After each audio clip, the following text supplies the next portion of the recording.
Bonjour à tous et bienvenue dans ma cuisine. Aujourd'hui je vais vous faire un tuto pour vous parler du sommeil puisque vous êtes nombreux à être fatigués de rien faire et à avoir du mal à trouver le sommeil ou au contraire à être assez stressés, assez anxieux par les nouvelles, par le futur et du coup ça rumine, ça cogite et vous n'arrivez pas à sombrer dans les bras de Morphée. Donc mes petites astuces au naturel, sans surprise je commence par la tisane, puisque la tisane du soir c'est quand même un concept éprouvé depuis de nombreuses années. Attention toutefois pour que ce ne soit pas contre-productif. La tisane du soir c'est une petite tasse, c'est-à-dire 15 centilitres, puisque sinon si vous utilisez des mugs en fait qui sont nettement plus grands de ces tailles là, eh bien c'est sûr que votre vessie va se manifester vers 2 ou 3 heures du matin et du coup occasionner une pause pipi qui sera contre-productive et qui n'est pas souhaitable.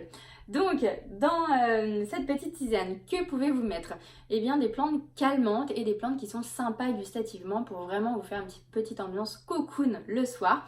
Alors moi, j'avais déjà fait un petit mélange avant le confinement où j'avais mis des fleurs de lavande, des fleurs de camomille allemande, la matricaire, des boutons d'oranger et puis des sommités fleuries d'aubépine. Mais vous avez aussi la passiflore qui peut faire l'affaire, la mélisse qui peut faire l'affaire, le tilleul aussi. Et ces petites plantes-là, justement, invitent à un certain lâcher-prise, à une détente dans la soirée. L'idée, ça va être d'avoir recours à l'infusion. Donc vous mettez une cuillère à soupe de ce mélange dans votre théière, de l'eau bouillante, une infusion 10 bonnes minutes et ensuite vous ne venez boire que 15 centilitres de cette tisane. Si jamais vous n'êtes pas tisane, ce qui est toujours dommage, mais vous avez des synergies de ce type-là que vous pouvez trouver en pharmacie en gélule et que je vous invite à prendre, sinon également en gouttes, parfois vous pouvez trouver ces mélanges-là. Autre astuce qui peut être bienvenue le soir pour mieux s'endormir, ça va être d'utiliser des huiles essentielles pour se mettre dans des ambiances olfactives très rassérénantes et calmantes. La première dont je vais parler, elle va peut-être vous surprendre, mais c'est le Ravinsara. Ravinsara est une huile essentielle qui a des propriétés antivirales et de soutien immunitaire que beaucoup utilisent justement en cette période de coronavirus, à juste titre, quand vous sortez faire vos courses, mettez-en.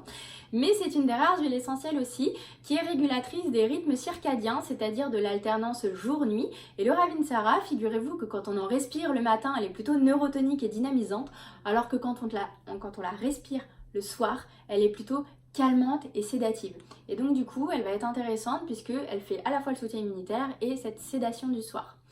Autre huile essentielle avec laquelle vous pouvez évidemment la marier, je ne pouvais pas ne pas en parler, c'est la lavande fine. Alors lavande fine ou lavande vraie, c'est la même chose, par contre pas la lavande aspic.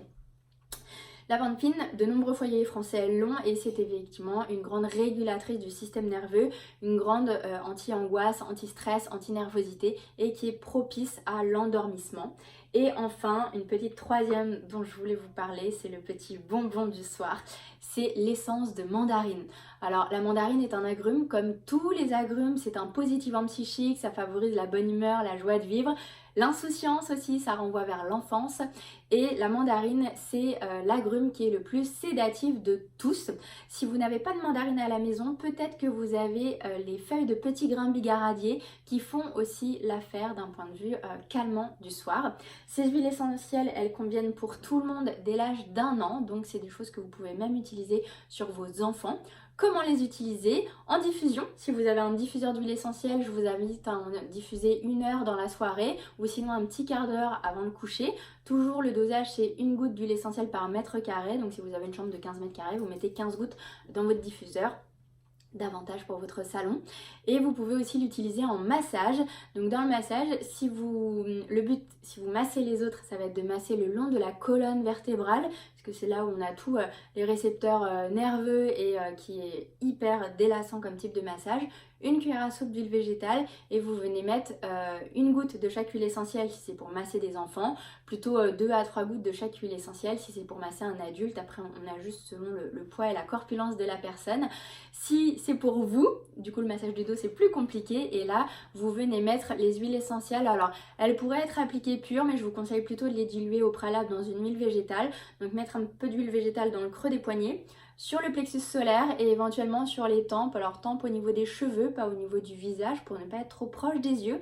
Et ces 3 endroits-là ont justement des propriétés très calmantes pour trouver plus facilement les bras de Morphée. Voilà, c'était mes petites astuces naturelles pour retrouver un meilleur sommeil pendant ce confinement.